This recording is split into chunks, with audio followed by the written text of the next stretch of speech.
was so enthralled by the substance of my lecture that I forgot something. In Budarat Su Chen, for breach of contract, there was an offer, there was acceptance, there was no consideration, right? Because even though Mr. Budarat was getting Su Chen's high note, he was getting nothing. Smiling down the back. All right, so you guys get it? Offer, acceptance, consideration. Three things required for a contract: offer, acceptance, and consideration. All right, so yeah, man, everybody put in there three things.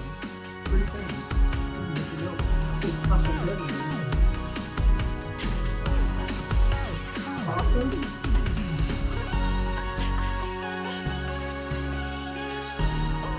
Three things required for a contract: offer, acceptance, and consideration. You guys with me?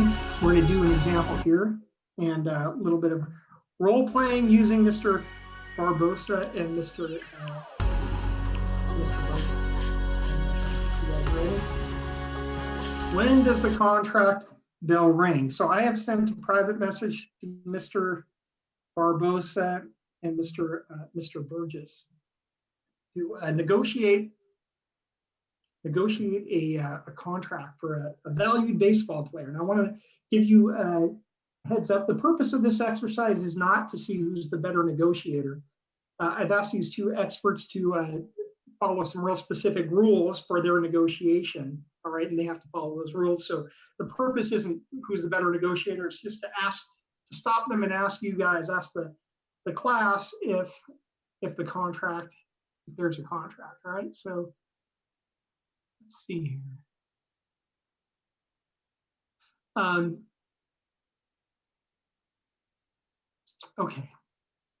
Okay, everybody. So, Mr. Barbosa has agreed to act as the agent for this baseball player. All right, the agent is Scott Morris, and Mr. Burgess has agreed to act as the president, the general manager of the team, Larry DeJoto. So DeJoto is the general manager for the new professional baseball team, the Washington Senators. Jose Cuervo is an up-and-coming pitcher who's been impressive in his first year in the minors. Cuervo's agent, Scott Morris, again played by Barbosa, is coming in this week to discuss a possible contract for Cuervo with DeJoto. So Barbosa, you are an agent representing Jose Cuervo, and you want to get your client, your player, a contract with the Washington Senators, who's represented here by Mr. Burgess. Can you guys unmute yourselves? Yeah. And we'll start with Mr. Barbosa as the agent. Why don't you open negotiations? All right. Let's do this. I would like to negotiate for my client a signing bonus, incentive bonuses, and a starting position in the major leagues. Okay, so that's an opening call from Mr. Barbosa, the agent, to the general manager, Mr. Burgess. What do you say to that? Yes. How many years? 5 years. Okay, so hold on. So you've got an opening salvo from the agent and a response, the general manager, who said yes. How many years? Do you think that we have a contract? Is there a way to vote on this? Is there like a hands up or something you guys can vote? You guys know how to do that? I don't think there's a way to vote. There's not a way to vote, but if you click participants and then people have an option for raise hand, yes, no. Oh, got it. Yes. Okay. So do you think there's a contract? Yes or no? Everybody, please say yes or no. What do we say here?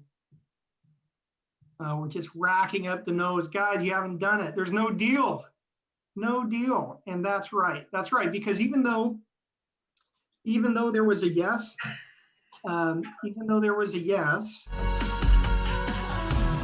there was a response for how many years. Okay, so instead of being an acceptance, that was what? Okay, so Mr. Agent, the question to you was yes, but for how many years?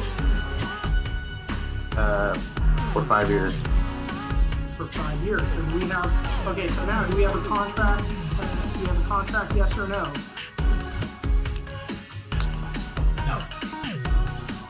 It's racking up the nose. Yeah, good job, guys, because there's no meeting of the minds yet because we're still talking about how many years. So the offer back to the team is yes for 5 years, and team, No. How about 3 years? how about 3 years? Obviously, that's a rejection. Yeah. Let's do 4. And then we could go lower. We could talk the prices on the incentive bonuses. See. Okay, you guys got a deal. Okay, so everybody agree that that's a deal? Yes, let's clear all. You guys, is there a deal, guys? Yes. Yeah. Yeah, look at that, racking up the yeses, 15, 16. Can you guys see the votes on how many yeses there are or no? No. No, okay. Well, it's overwhelmingly yes, there is a deal, and in fact that is correct. So good job, guys. Thanks for participating. I was hoping to use this as an opportunity to talk to you individually, breakout room, but I think that this worked out just fine. Again, before you guys log off, I want you to play password. I want Mr. Barbosa to say one element that is needed for a contract. What do you have, Mr. Barbosa? A negotiation. You need 3 things for a contract. What's one of them? An offer.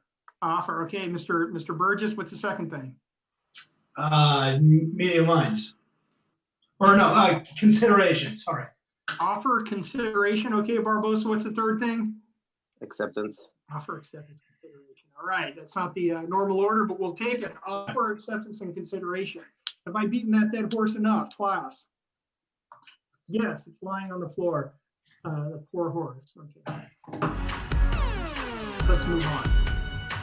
If I'm telling you guys that there's 3 things needed for a contract, offer, acceptance, and consideration. Can you hear me now? Does there need to be a writing? Mr. Booterat, do we have to have something written and signed for a contract? Do you think Booterat? Well, Mr. Booterat, are you here? I'm here. Hello. Yeah, what do you think? Do you think we need to write this stuff down and have both parties sign? Should be documented, yeah. Well, every state has what's called a statute of fraud. You with me, Mr. Booterat? Yep. Statute of fraud statute. Here it is in Washington. The words located in W 1936 010. Right? And what a statute of fraud is, it's and again, every state has one, and they're all slightly different. Okay, but this says No. we think that certain contracts are so susceptible to fraudulent behavior that these are the contracts that need to be in writing. These and these only. Okay, so this is just a summary. This is just a summary of what's in Washington's statute. Okay, contracts that can't be performed in a year, contracts that answer for the debt of another person, contracts upon consideration of marriage. Nope. Breach, they call me.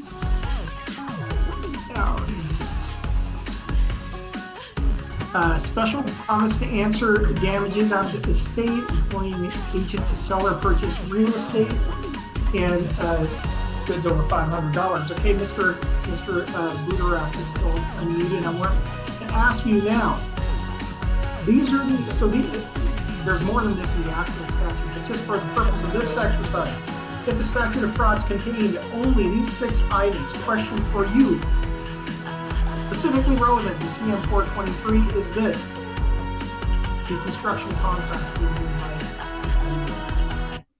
You're trying to do squads. Yes. yes, and where? Why do they need to be in writing? Talk. I'm not sure.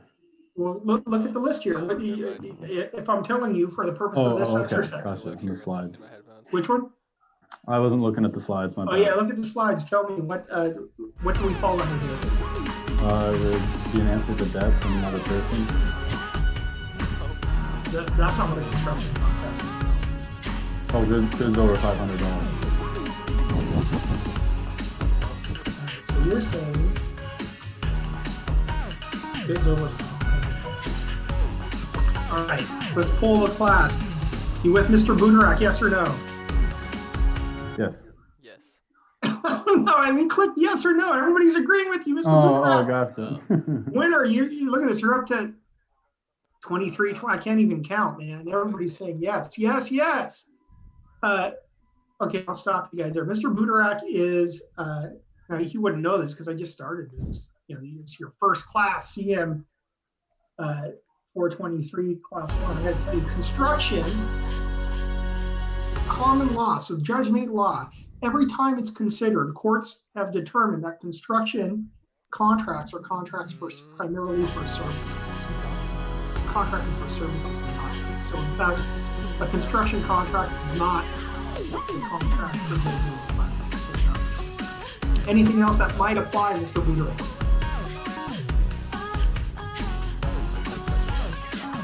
It can be performed in a year depending on the project. Project can't be performed in a year. Okay, so that's the next one that we look at to determine whether construction contracts need to be in writing. And most projects of any type of sophistication, they go on for more than a year, right? Here's the problem with this, with the word can't.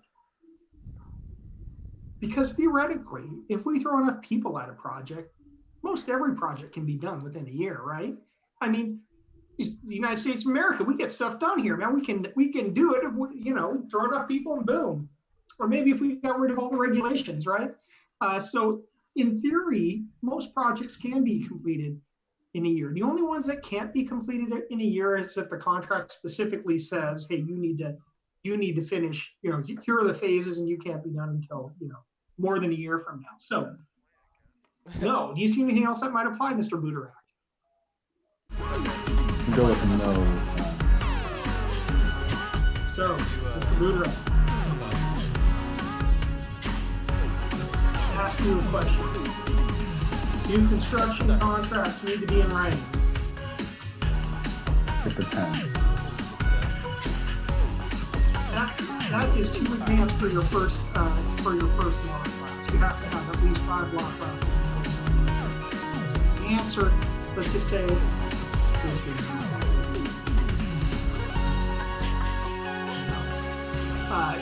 he's right. It does depend on, like, for example, if the contract needs to be completed in more than a year. The general rule is construction contracts do not need to be construction contracts. Do not need. Somebody asked what you would. Okay.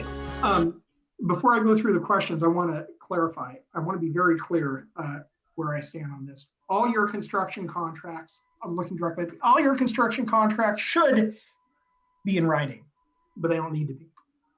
Okay, so all your construction contracts should be in writing, but they don't need to be. And the reason why this is really important, the reason why there's a lot of disputes about it is because you need offer acceptance and consideration to enter into a contract. You also need them to enter into change orders. Okay, and there's a lot of disagreement, a lot of litigation about whether or not somebody agreed to change work. You don't need a writing. You don't need a writing to support change work unless the party specifically agrees. Okay, so let's get through some of these questions here.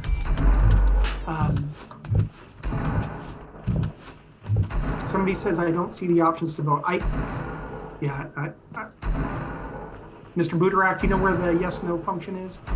I see it in participants. If you click on participants, it shows up in the upper right corner above the chat. Okay, same here. Ooh, thank you, Christian. All right, somebody figured it out.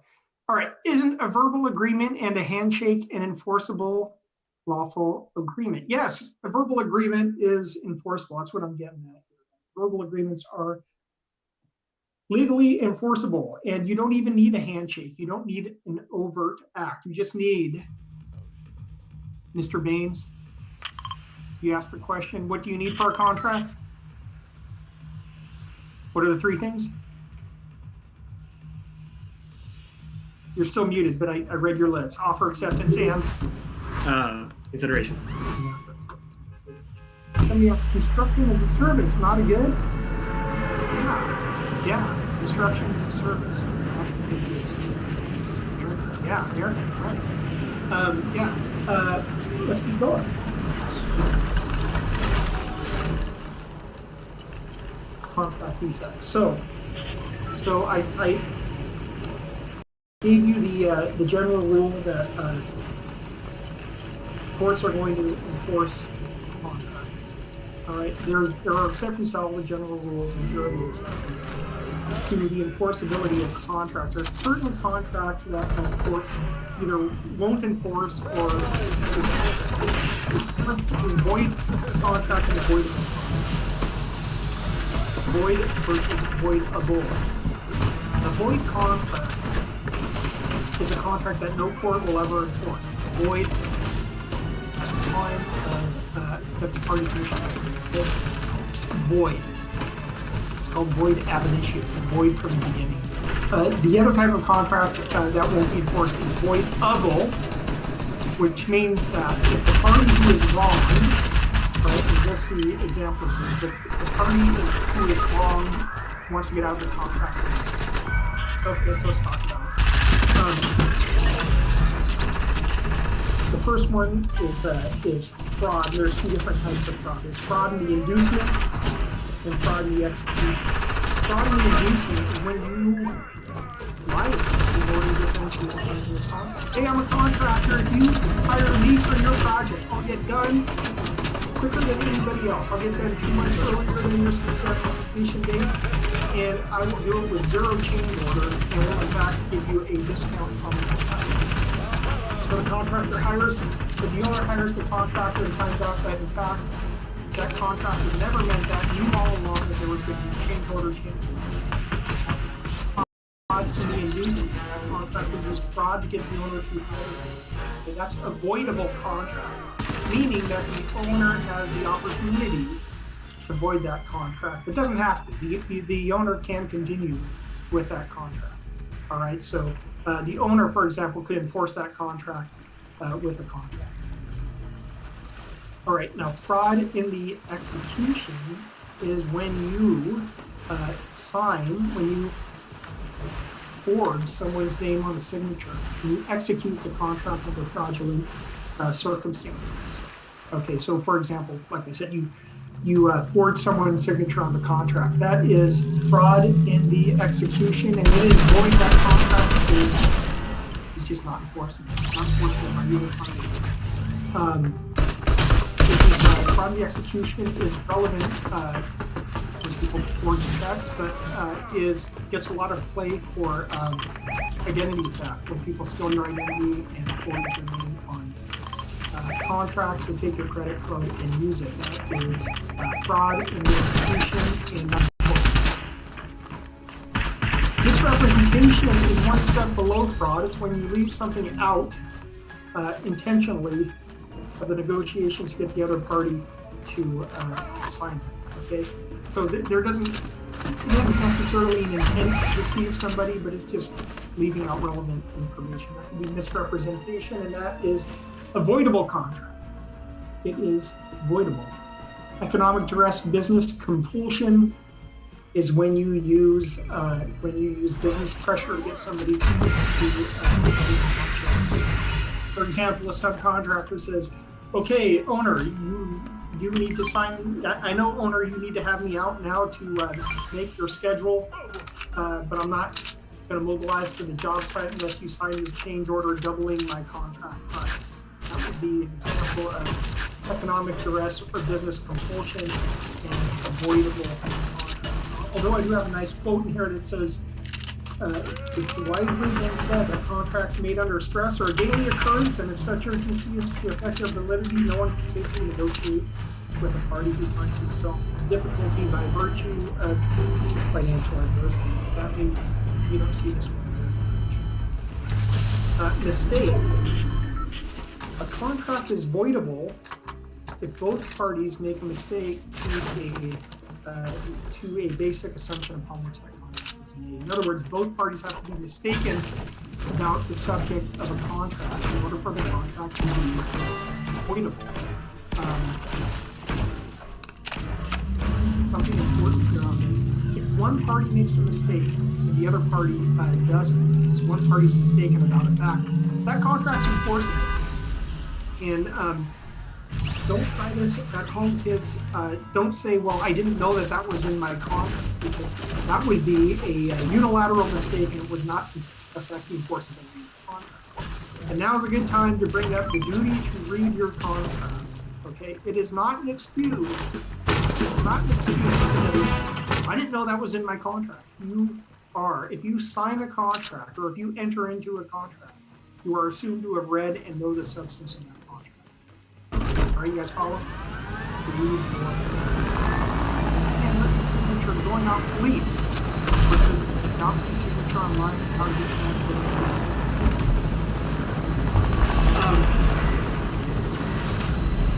I don't know that handwritten signatures, Mr. Well, I don't know that handwritten signatures are obsolete because I see it all the time. I see a lot of people doing like wet signatures and sending those signatures around by PDF.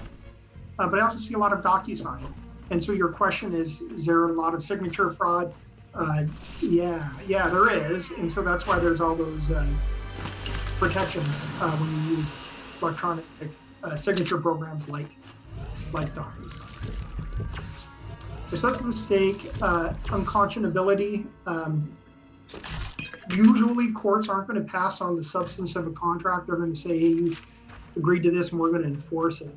But if it's so one-sided, and usually when there's a great disparity in bargaining power, you got some big company and they force just some small-time person to sign this one-sided contract that's so one-sided that the court says, holy crap, I'm not going to enforce this.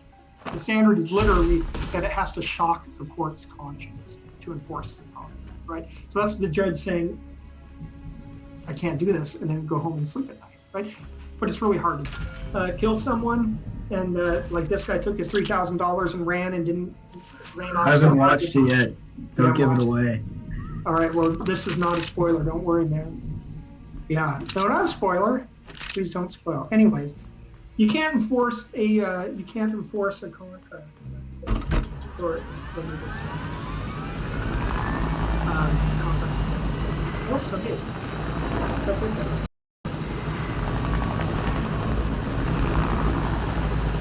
Lack of capacity. So if you're under 18 years old, you don't have contractual capacity. You can't enter into the legal enforcement.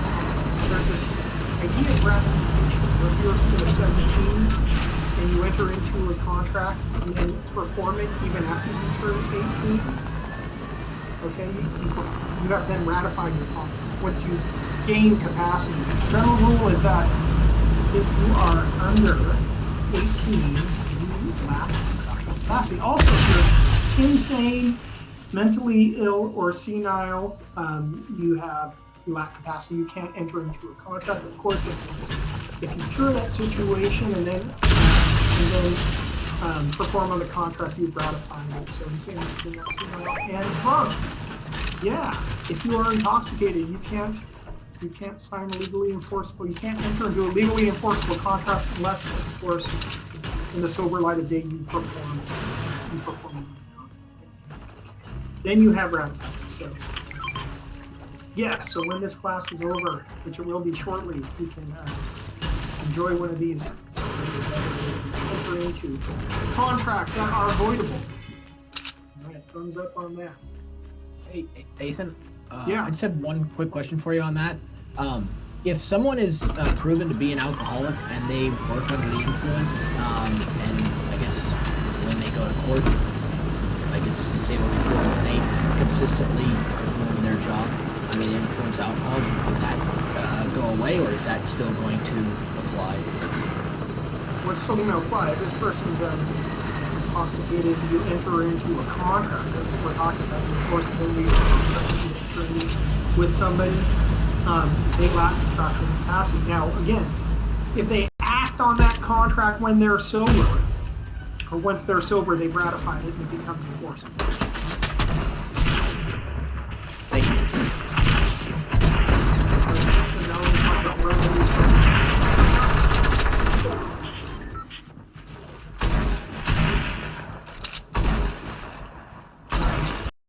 So we talked about entering into a contract. Now now we're going to talk about breaching the contract. And this is just an introductory to our final topics. And I have, Mr. Chen, Ms. Chi, and Ms. Christensen are my 3 remaining experts, I believe. So we'll get them here. We're talking about remedies for contract breach.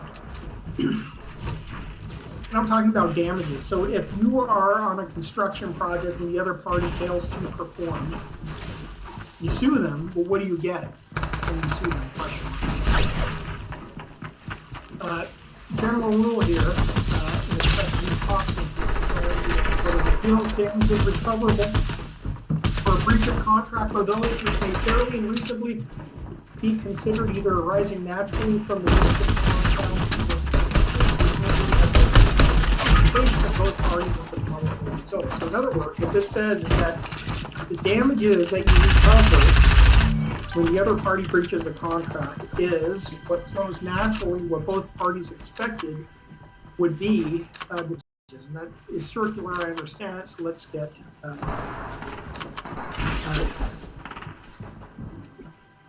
the general damages are called the general rule for damages for breach of a contract are expectancy damages. I want you to remember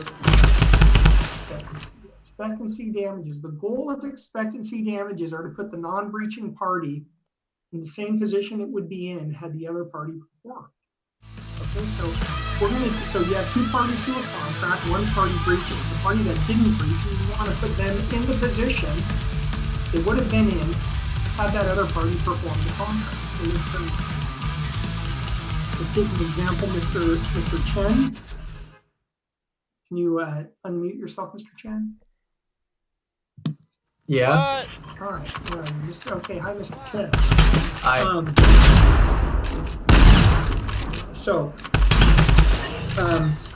Now that you know the importance of being, so you're escape builders, not Inc., not LLC. You just started out, and you have now heard my spiel on the importance of being a limited liability company or corporation. So you say, Ethan, Professor Tramontanis, I want you to set up my escape builders as an LLC. And I say, well, I still want a detached garage for all my cool stuff. So we cut a deal. Hey, you're going to build me my detached garage, and in exchange, I'm going to set up escape builders as an LLC. You follow me, Mr. Chen? Mm-hmm. Okay, so that's our deal. It doesn't need to be in writing, doesn't need a handshake, but we nonetheless, we give ourselves a socially distant 6 foot away. All right? Okay.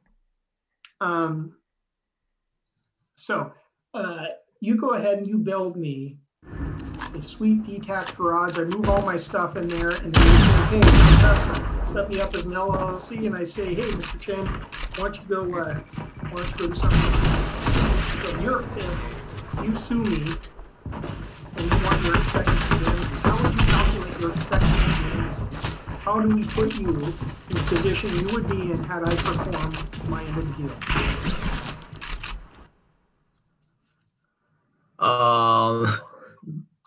Not sure. Not sure. What were you expecting to get out of our contract?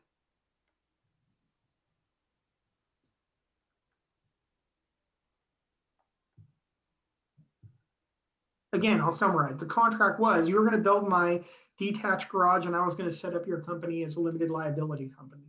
All right, I was going to do all the paperwork. I was going to do your articles of incorporation. I was going to register you with the Secretary of State, all that stuff. I was going to do it for you. In exchange, you were going to build my detached garage. So you build my detached garage and say, okay, set me up as an LLC, and I say no. You sue me now to get what you expected out of that contract. What are you suing me for? For setting me up for the LLC. That's right. That's right. You are suing me to set you up as an LLC. Except here's the problem, is that courts don't like to make people do anything except pay money in civil cases. And this is a civil case. It's not criminal. So instead of making me do something, they just want to do what's called the reallocation of wealth. They want to take money from me and give it to you because I breached the contract. So question, Mr. Chen, how much money are you going to sue me for? Not in dollars. Don't tell me what a dollar figure is, but tell me you're going to sue me for the amount of money it would cost to do what? To establish the LLC. That's right. That's right. So Mr. Chen would go out and find out how much it would cost to pay a lawyer to set him up as an LLC. You get pissed because it's actually really cheap compared to building a detached garage, but nonetheless, that's what he'd sue me for, and that's expectancy damages. You guys get it? Expectancy damages. The goal is to put the non-breaching party, in this case, Mr. Chen, in the same position it would be in had the other party, in this case, me, perform. And we do it by putting together by reducing it to a dollar sum to reallocate wealth. So it's $2,000, and Mr. Chen would be suing me for $2,000. You guys with me? Thumbs up. Yeah, you guys understand. That's expectancy damages, and that is the general rule for a breach of contract remedy. Let's put that in the context, Mr. Chen, of a breach of a construction contract where there's defective work. So in this case, Mr. Chen, you build my detached garage, but there's a defect. There's a defect in that the roof leaks. Okay, so I go out and I get a bid from another contractor to fix the roof leak. It's $2,000. And so what am I suing you for? Didn't make the roof. Like there's a defect on the roof. Yeah, but again, the court's not going to want to make you fix it. They're going to reduce it to money, right? So I go out and I get a bid from another contractor and it costs $2,000 to fix it. So what am I suing you for? $2,000? Yeah, the cost to remedy the defect, because my expectancy was a detached garage that didn't have any defects. And he breached the contract. Chen breaches the contract by building me a detached garage with a roof that leaks, and my expectancy is a roof that doesn't leak, so I get the cost to remedy the defect. All right? Okay, now there's a big asterisk here. We're going to get to in a different East Lake versus West Lake. Yeah, okay, but for now, know that the breach of construction contract for defective work, you get the cost to remedy the defective work. You guys with me? Thumbs up. All right. Next, in some cases, when the monetary value of expectancy damages can't be determined, like for example, if we were unable to form an LLC, so we want to know how much money Mr. Chen, although in this case it's from Ms. Q. Ms. Q, are you available? Hi. Okay, so Ms. Chi, did you follow this discussion on damages so far? Yes. Okay, you're with me. Now, we're not going to go with expectancy anymore. We're going to go with reliance. So you've built me a detached garage. Okay, and for some reason expectancy damages aren't available. You're going to sue me for reliance damages. The goal behind reliance damages is to put you, the injured party, back in the position you would be in before the contract was made. How would we calculate that? Just describe it, not in terms of actual dollars, but how would we calculate the amount of money that you would be owed for reliance damages? Could it be by time, if you want to go back to when it started? Well, that would be sweet if we could jump in a time capsule or a time machine and go back in time, but I don't think that we can do that. So let's put in some money. How are we going to compensate you? And I'm being jokey because I think that you're onto something here. How would you value your time? By time lost. Like, well, by how many hours you put into it. So you put in 400 hours in building it, and you normally bill out at this amount of money. This is what you charge. You would charge a customer, so you would want that. You would want to be compensated for the time that you put in. What else? What about the materials you put? Yeah, we could get those receipts and So I would pay you for all of that, and we would go back and before the contract was signed, and that we would compensate you for everything. Okay, good job. That's what I'm saying. There's also restitution, which is to prevent unjust enrichment. And you see this a lot when you can't prove that a contract existed, but you know that somebody did work. So if we, Ms. Chief, for example, you finished the, detached garage, and you went to enforce the contract to make me form the LLC. Now, we didn't have a written contract, it was just a verbal contract, okay? One of the reasons why I want you guys to make sure that all your contracts are signed is because it's hard to prove the existence of written or of a contract that's not in writing. All right, so Ms. Chi goes to court and she testifies that we had this contract, and I go to court, and I've been to court before, and I can persuasively argue that no contract existed. Does that mean that I get a free detached garage? No, because there's restitution damages where you can't prove a contract existed, but we're going to make sure that I'm not unjustly enriched by a free detached garage. So Ms. Chi would get paid the reasonable value of the detached garage. That's restitution. All right, final damages, not final damages, just two more damages to talk about. This is a specific performance is the rare occasion where the court will make you do something. Okay, so in my case, it would be Ms. Chi, the court would make me do what for a breach of contract? Pay restitution? No, for specific performance. Of course, if the court's going to make me do anything, make me do my end of the bargain, they're going to make me do what? Go back and fix it? No, make me set you up as an LLC. Oh. Okay, that's where the court makes one party perform on a contract. It's pretty rare to get that. Injunction's not so rare. An injunction is when you get a court to order somebody to not do something. So you guys have probably all heard, just colloquially, TRO, temporary restraining order, and preliminary injunction. Those are forms of injunction. They're to stop somebody from doing something. All those are different types of damages that are available. But again, the primary damages for breach of contract.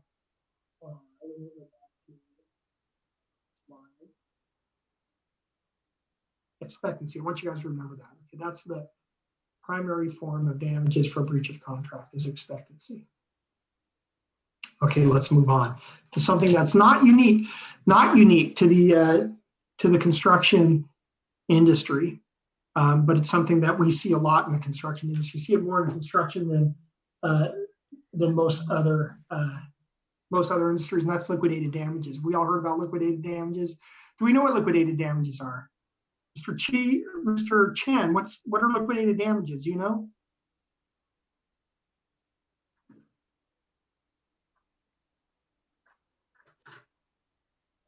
Mr. Chen, I think you're on mute. Hello? Hi. What are liquidated damages?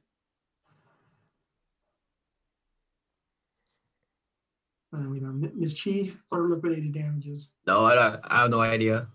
It's time past your contracted date that you need to complete it by. Okay. So it's like extra days. So in the construction, so here's liquidated damages, guys.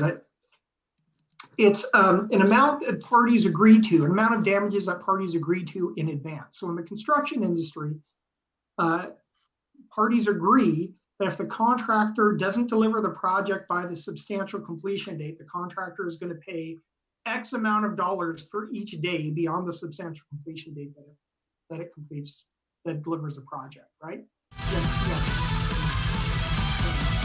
Important. Liquidated damages, right? Not unique to the construction industry, but you see it in at least half of the construction contracts. And it's where the parties agree in advance that the contractor is going to pay the owner X amount of dollars for each day beyond the substantial completion date that they deliver the project. You guys with me? Follow me? Give me a thumbs up, Mr. Clan. I don't even know. Mr. Klansnick? With the headphones on, thumbs up. Thumbs all right? up. All right. Well, he's got it. I know he's got it. I know all you guys got it. Liquidated damages. So let me tell you legally, so that's kind of colloquially what liquidated damages are. Let me tell you what they are legally.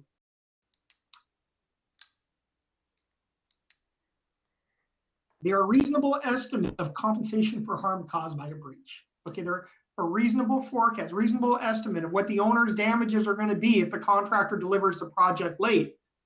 All right, it has to be difficult to predict. So where it's hard to know what the owner is actually, how much the owner is actually going to be damaged by a late delivery. All right, it's just a reasonable estimate. Now, the reason Ms. Chi and Mr. Chen to say what liquidated damages are, because I can usually trick somebody into saying liquidated damages are the penalty that the contractor has to pay for late delivery of a project. Okay, and check this out, guys. It's actually wrong. Liquidated damages are not a penalty. They're not a penalty because they have to be a reasonable estimate of damages. So for example, talk about my detached garage. If I say the detached garage has to be done by April 1st, 2020, and for each day contractor that you deliver the project late, you have to pay me $150 in damages. Okay, I don't know if that's a reasonable estimate for this, but it sounds like maybe it's reasonable if I have to rent, for example, a storage shed to keep my stuff in while I'm waiting for the project to be completed. Okay, that's reasonable. If I say, contractor, you're going to pay me $1 million for each day that you deliver the project late after April 1st, starts looking like a penalty. And if liquidated damages are a penalty, they're not enforceable. Okay, so it has to be a reasonable estimate of the actual damages, where damages are hard to predict and cannot be a penalty. So let me show you the way these things are written up.